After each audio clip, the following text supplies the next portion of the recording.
Hello and welcome to the Globetrottin ADs. This podcast serves as a resource for athletic directors, activity coordinators, coaches and program associates based in international schools throughout the world. The topics of this podcast aim to help ADs and ACs gain insights and ideas to help educators thrive in their school roles and develop professionally. You're welcome to join our hosts for enlightening, informative and fun interviews with people working in this field around the world. And here are your hosts from the American International School of Vienna, Nick DeForest, and from the American International School of Budapest, Matt Fleming. Hey everybody, this is Matt from the Globetrottin ADs. Welcome to this episode. Today our guest is Mark Hall. Mark is from the 3D Coaching Institute. He's from the United States, from Eau Claire, Wisconsin. He's a teacher coach and currently working with coaches to instruct them on programs for professional development. So we want to give a big welcome to Mark.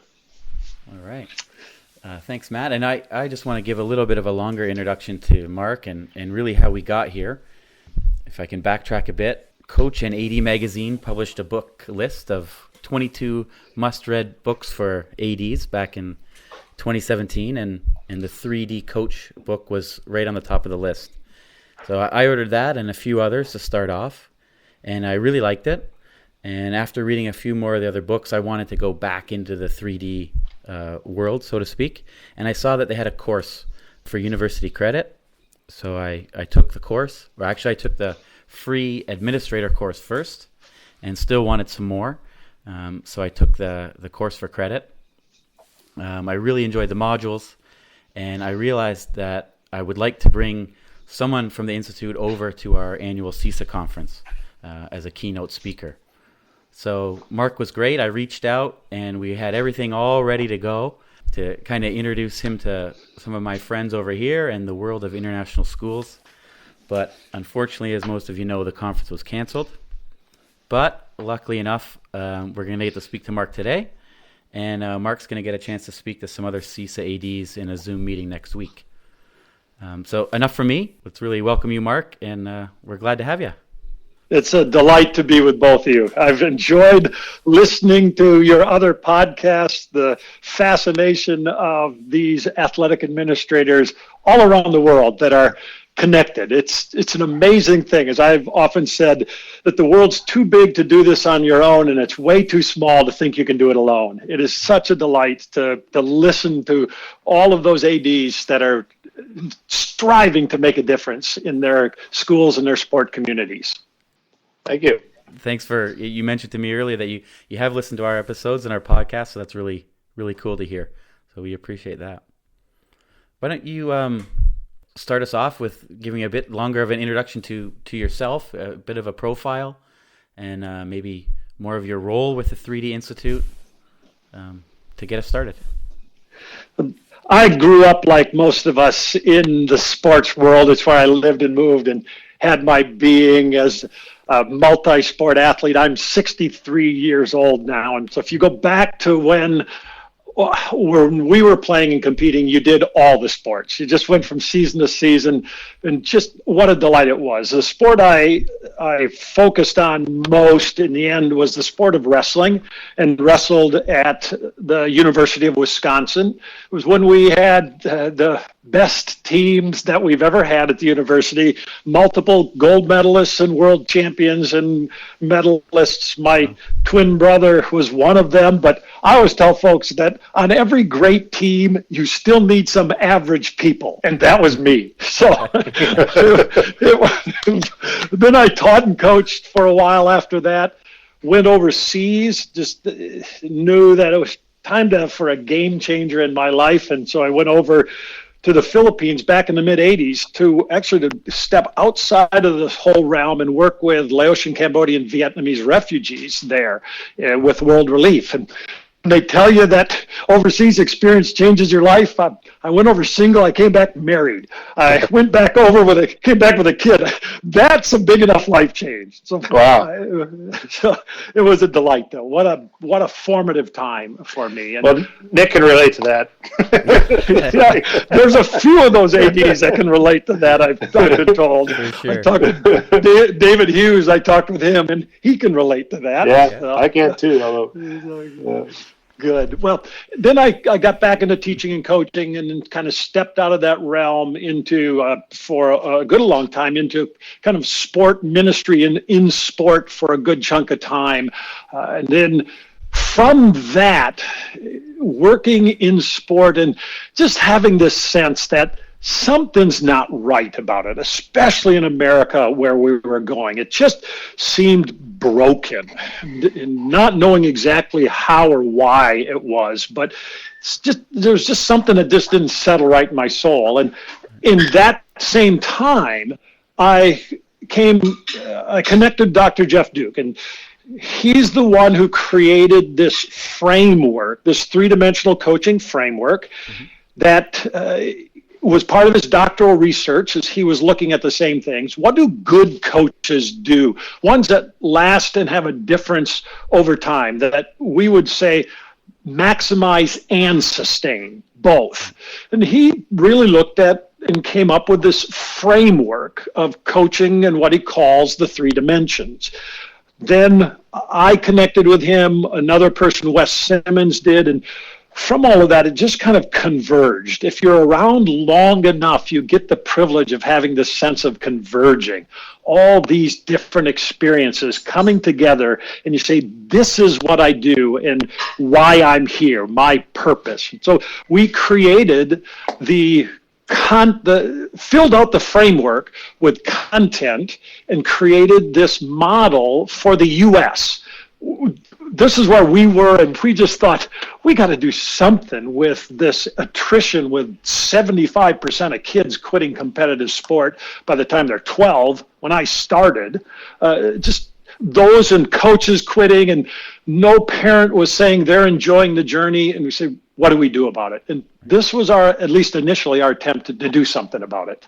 that's interesting you say that, because I know that it's a topic in the States of, I don't know, I guess helicopter parents or overbearing parents, but when you say you had this feeling that you needed to do something to make a change, was it a gut feeling you had, or was it observations you noticed? Was it data?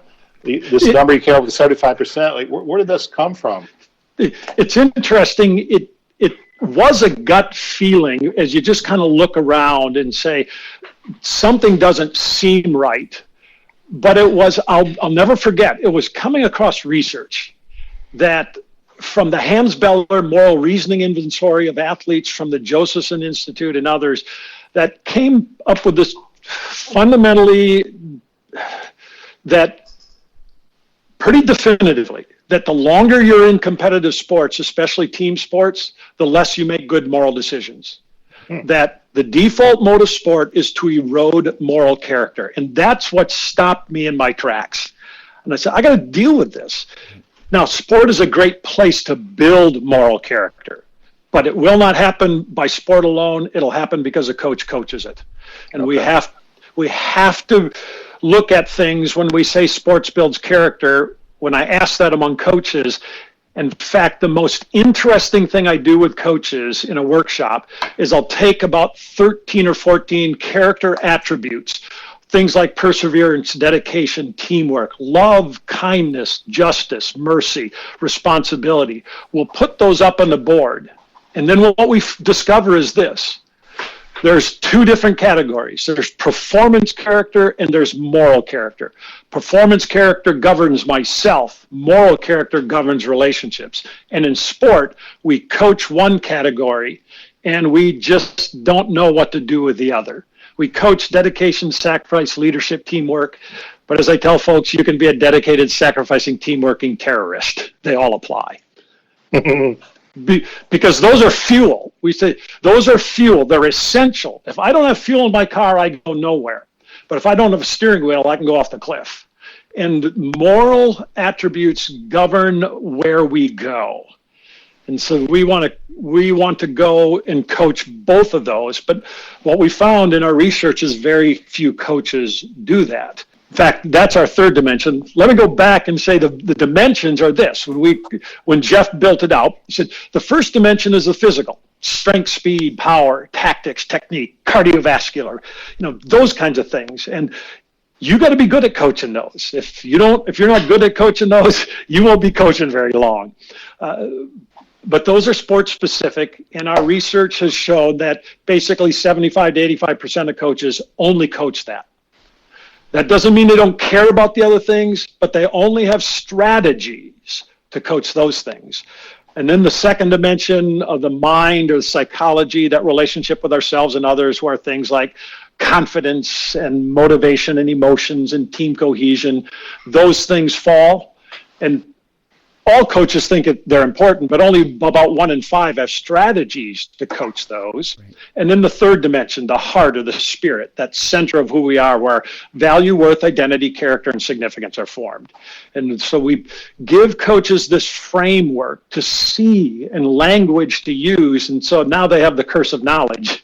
And we want to then help them to not, when I ask what strategies do you have to coach for identity and significance, I don't hear crickets. Now we want to hear, this is what I do in the preseason. This is what I do in the off season. This is what I do in season. And so that's our framework. And we want to help coaches coach in all 3 dimensions to fulfill their purpose. And I think that's exactly why I really like the framework in the 3 dimensions, because it covers everything. It covers, there's a lot of programs out there. There's a lot of different, websites and groups and books to read.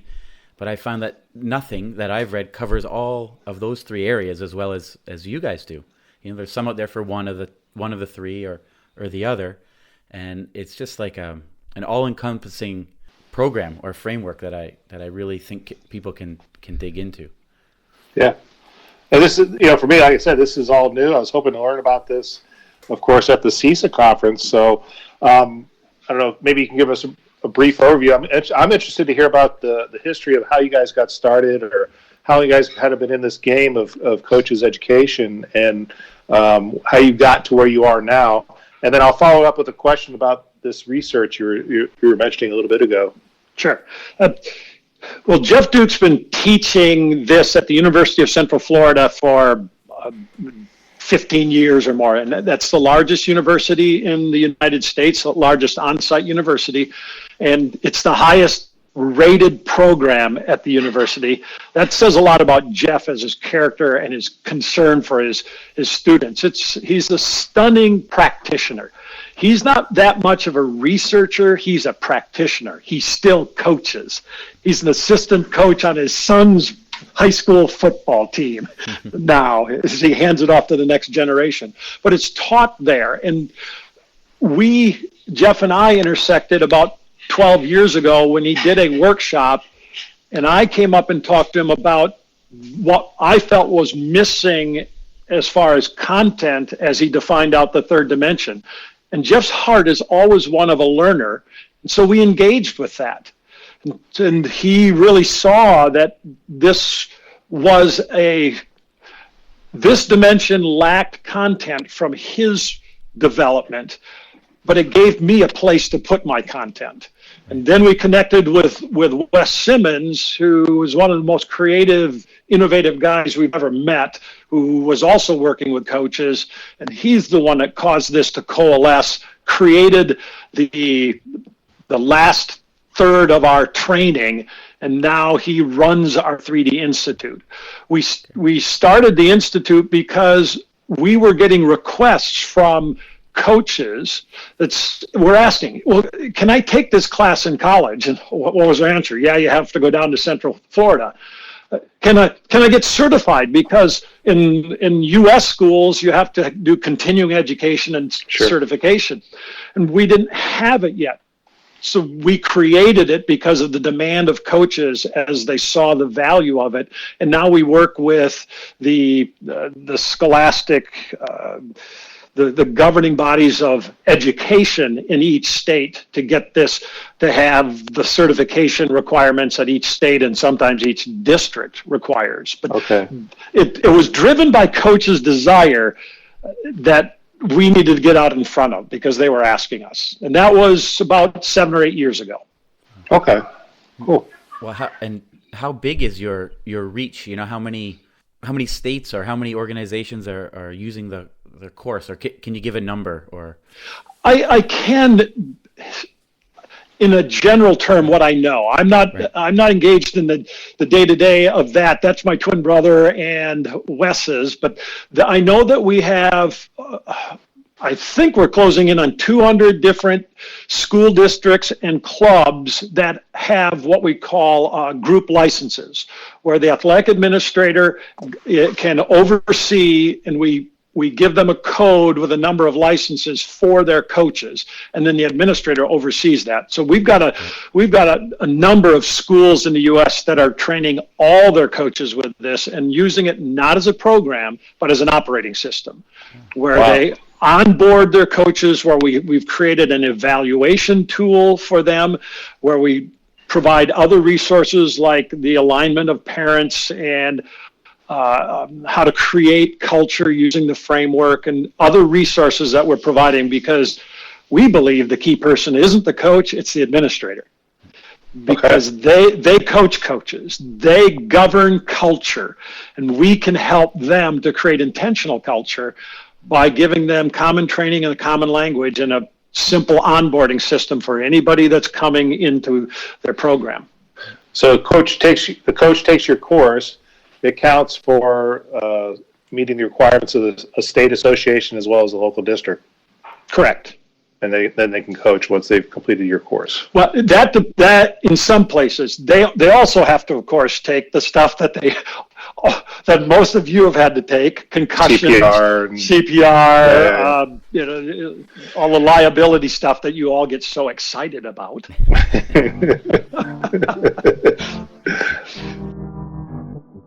if your school is in the market for bespoke sportswear, look no further than Kukri Sports. Kukri has evolved over the last 20 years from a bespoke sportswear manufacturer into a true sportswear partner, firmly believing in the value of sport at all levels. Bespoke teamwear forms a unique part of an individual's sporting story and represents a lasting link to their time in sport. Kukri are proud to play a part in that journey. Every individual can build their own legacy. Kukri Sports creates a sportswear range that inspires as well as performs. Start your journey today. Email the team at contact@kukrisports.com. A lot of things in the U.S. don't translate into international schools, or there's just differences. But this is something I really think can, or it doesn't matter where you are, maybe in the world, this framework works everywhere. As an international director of development, I know you're overseas a lot, but who are you working with at the moment? Because it's not really international schools, right? No, it's not. We're working with some governing bodies, some sport partners. We have translated it into Spanish now, and we've got several hundred coaches that are signed up on our Spanish site, which is really exciting. We don't have it. We have it with a Spanish website and then Spanish subtitles. We haven't had the funding to go all in to re-record it all entirely in Spanish, but we have it in Spanish and we have it in Russian right now. In fact, I will be tonight talking. We have 165 Russian-speaking coaches signed up for a workshop on emotions tonight. I do at midnight for them. So it's there. We're working on 5 other languages. It just takes a lot of time and some funding that actually we're trying to get that outside, because it's not an economic driver, but it's a mission driver to be able to do it in other languages. That's really interesting you say that, because Nick and I have had the chance to work with ADs from international schools in South America over the years, and that's been one of the things they've always asked through the NIAAA affiliation and coaches courses, like, you guys have anything in Spanish? Because, of course, all their local coaches are Spanish speakers and as their mother tongue. So it's really cool that you say that, because this could open a whole new door for those guys they're exposed to it. So it's really, really interesting. It is our desire to partner with them for that purpose of training coaches, because we've always said this. We know it's true in the States. You'll have to tell me other way or other places, but we always say coaches are most likely the most impactful people in your school, and they're most likely the least trained in the area where they can have the greatest impact. Their greatest impact isn't in the X's and O's. Right. It's in the hearts of people. On that same lines, you said ADs are almost the most important part. Aside from taking your course, of course, what do you think generally ADs can do to support their coaches? Or what do you think the most important thing from your experience? We think coaches, if they're going to create an intentional culture where all are thriving and where every kid would want to be a part of, I think there needs to be a baseline of training, regular mentoring, and ongoing education and resources that we're building into people to say you're important for who you are, and then what you do for this school. If we know what your purpose is for coaching, and our training takes you through to identify that, then as an athletic administrator, you can say, if that's your purpose, my job is to do everything I can to help you fulfill your purpose. That's why I'm here. That's what servant leadership is. That's great. That's why it's such a great program or place to be in as an AD. I think, like you said, you reach the coaches who reach the kids. So if a coach doesn't have an AD that's caring above him and supportive, then that's not passed on to the kids. Speed of the leader, speed of the team. That's right. Many international schools around the world, we don't care about results. There's no real leagues. There's obviously a conference tournament, and winning's great, and we celebrate that. But we don't get athletes. We have kids move in and out. And so the most important thing I think that our coaches and our schools put across to these kids is everything that's up there in that third dimension, and you don't need to be an X and O guy to be there and to do those great things. It's an interesting time right now because we're dealing with ADs in the U.S. that coaches are looking to them and say, what do we do? Because there's probably not a single practice going on in America today at any level. Right. Youth, school, club, professional, not a single practice. But if you're a first dimension coach only, boy, you're struggling now. What do you do? Because it really feels like it requires me being there. But if you're a second or third dimension coach, you have strategies, you can really have an impact now. Let me just share with you one. I just got this morning, an AD who came to our athletic administrator summit, and we gave them each a couple of cards and gave them an assignment at the summit to write a note to a coach that comes to mind that you just want to express some appreciation to. And this AD wrote it to a under 30-year-old volleyball coach, and then had their coaches go through the training. And he said they recognized that one of our strategies was notes home. This is a second dimension strategy, and actually touches on the third too, to enter into a student's environment. And if you can't do it physically, there's still nothing more powerful than sitting down and writing a note. And she did this and wrote just this really positive note that just said, I'm so proud to be your coach. The way you're taking charge and wanting to create opportunities for our program and still get better speaks volumes. I hate that I can't be in the gym right now, but this situation makes me realize how much we can all take for granted. Continue to make the most of all that you're doing, and I look forward to being your coach and working my butt off for you next year, your senior year. This girl took that note and posted it on social media, and here's what she just said. best, period, coach, period, ever, period. Oh, that's great. You don't think that girl isn't going to work her tail off next year for that coach? Of course, it's that personal connection. It's a huge deal, and it's a skill though to also find that, right? Yeah. To find that skill to make that connection and do it in a way that you're going to have an impact and a positive and I get it's an emotional impact as well because she touched at something that meant a lot to that kid. I'll guarantee you, if I find that kid 30 years from now, I will also find that note. Yeah. Guarantee you. That's going in a box that will come out every once in a while when you need encouragement. And we all, by the way, should have boxes like that. Yeah. And that's not easy to do, right? For any coach out there to make that kind of connection. So do your courses kind of help them develop those skills to make those reach outs? It's interesting. I would say it's not easy or hard. It's just intentional. Yeah. And that's what we do. We do take you through a journey of training. There's 25 modules. There are 7 hours of content in these modules, broken up into 3 or 5 minute videos where we take you through and we train you on. We have modules on motivation, confidence, emotion, team cohesion, identity, character, those kinds of things. Then when we get to session 22, we have a whole database of strategies, about 32 different strategies that you can choose from for second and third dimension issues.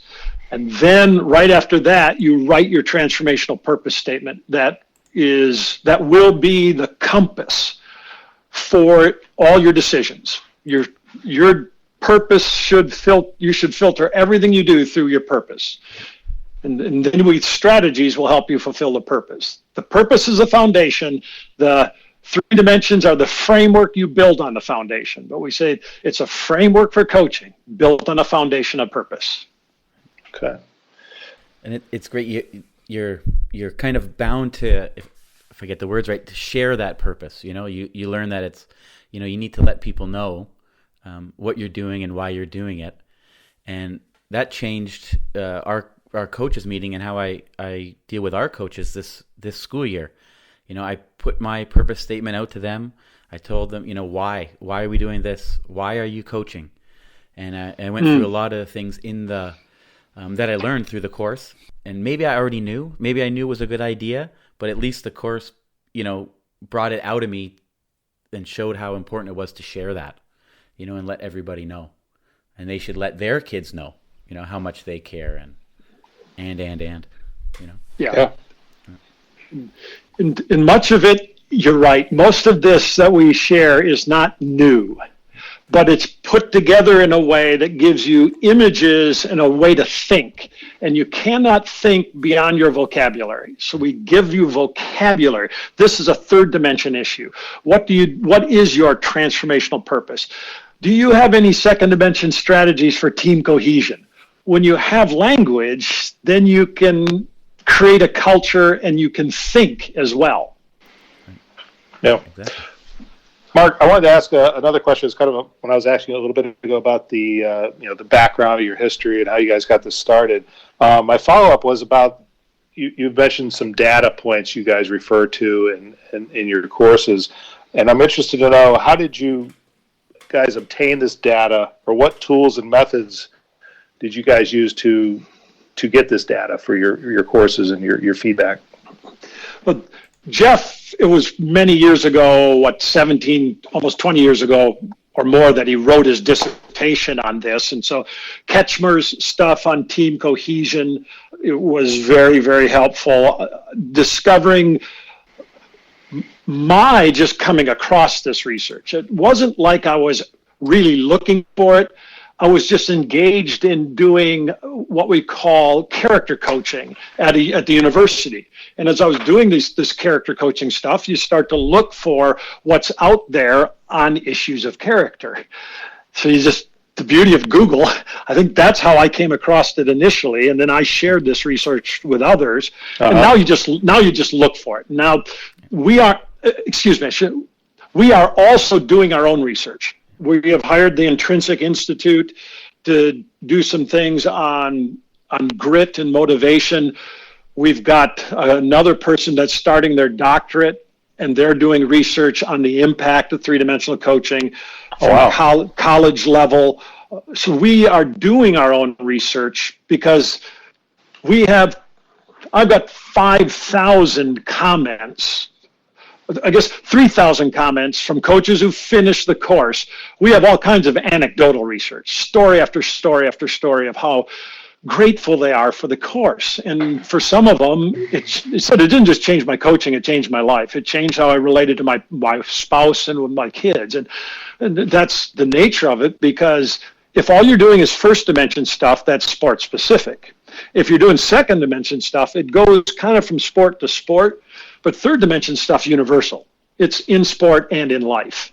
And so we always tell coaches, if you're going to deal with the hearts of players, it's your heart that's going to get dealt with first. It's your journey to take. Our line for this is this: don't be a tour guide to a land you haven't been to. You got to take the journey first. And like surveys, or is it interviews, or to get this research information? Right now, the anecdotal stuff is just when somebody finishes the class, we ask them if they would just give us their input. The research that's being done is survey based from the Intrinsic Institute. They've got the whole mechanism to eliminate variables and deal with all of the testing functions. And the same thing with this guy who's getting his doctorate, and he's at the University of Nebraska, Omaha. And of course, if you're getting your doctorate, you got to get it past a whole panel of people to make sure you build it correctly as well. So it sounds like the person who's doing their PhD is going to have a good bank of information to comb through for you guys and for themselves, whoever's working on that. It should be interesting to hear about when they're done. They will, and I'm confident that we'll find what we believe we'll find, because we have so much anecdotal evidence that I would be shocked if our research evidence doesn't just prove out what thousands of coaches have already told us. Yeah. Just perusing, you can see a lot of these comments when you're on your website, and they're, I know I wrote one after I finished a class, and it's there somewhere, I'm sure, but they're great. One I just see now says, in my 27 years as a coach and athletic director, I have not witnessed anything as beneficial and powerful as three-dimensional coaching. And that's just one of hundreds and hundreds on there, right? Yes. Yeah. And it keeps us going. Yeah. Well, I wanted to ask, because when you take the course, a part of the course is to dive into Inside Out Coaching by Joe Ehrmann. And I just wondered so obviously you have a relationship with him and his organization, but do you work with other similar organizations in the U.S. and abroad in that way? We do, and Joe is a good friend who has had significant impact on me, on Wes. We would call him a mentor for us, especially in these in relational and using sport for social change. Joe is a heavyweight and a gentle, good man, and who's had significant impact on us. Inside Out Coaching and their symposiums he runs those himself, and we just benefit from especially the book that he created. I brought him in 3 times to do workshops for me, and I helped write a study guide with he and his wife Paula for the Inside Out Coaching as well. We don't work directly with him. We cheer him on in the same direction we're running. Another person we do work with, who we're just about ready to sign an agreement, a relationship with, is Bruce Brown in Proactive Coaching. Okay. Bruce is probably the first guy out there in this space.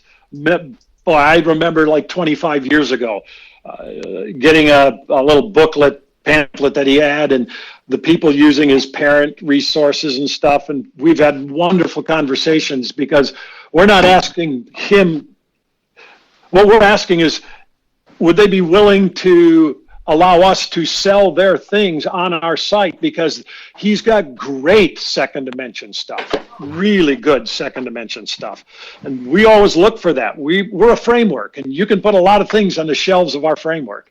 And we encourage people to go out and find those things that will be helpful, because there's a lot of great stuff out there. That's great.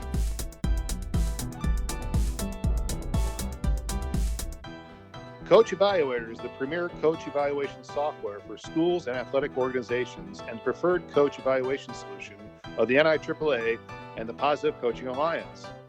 The system is completely customizable with an always growing evaluation template library for athletic directors to reference. Coach Evaluator offers a built-in workflow tracking each coach evaluation from start to finish, including document uploads and email notifications. There are not only evaluations for ADs to use, but also self-evaluations and parent-player evaluations of coaches. There is built-in detailed historical reporting allowing the athletic director to analyze their coach's performance over time. Learn more about digitizing and simplifying your coach evaluation process by visiting www.coachevaluator.com. Mention Globetrottin ADs to receive a $200 discount on the yearly rate. Matt, do you have any, as a rookie to 3D coaching here, do you have any other questions? Yeah, I'm definitely interested. I know on your website I looked at, there's an opportunity to get college credit.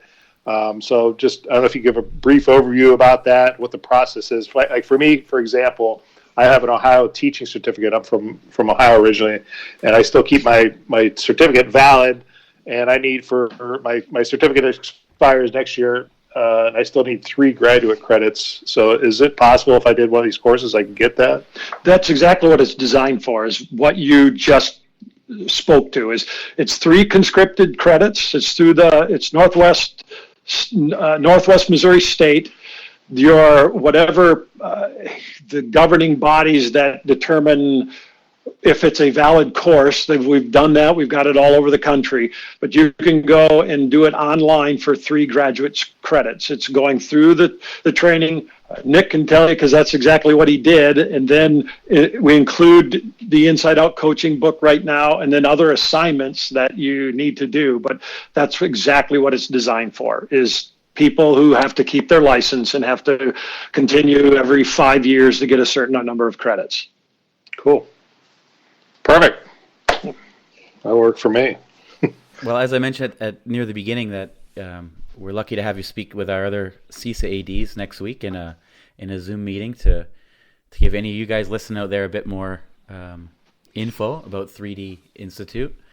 I think anyone out there, obviously, in the body of everything we put out is the link, the 3D Institute link. It's been on our homepage as a resource since we started it.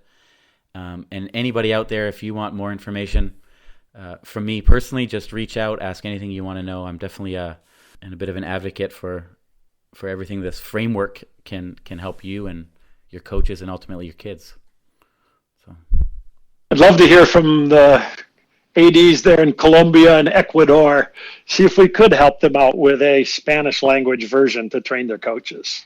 Sure. Yeah, we'll definitely pass it on. Yep. So Juan, if you're out there listening, I'm sure. Juan down in Honduras. There we go. Well, I think, even if anyone doesn't want to go any further into the 3D Institute, they could have taken a lot of good things out of this our chat today, which is at least one of the reasons why we're doing it, to help everybody out there. That's great, whether you want to take it any further or not. But before we let you go, you have traveled all around the world, as you said, and we've been asking our guests from each country something about that country. But maybe for you, do you have a favorite city that you traveled to, or a favorite thing that you've seen in all your time?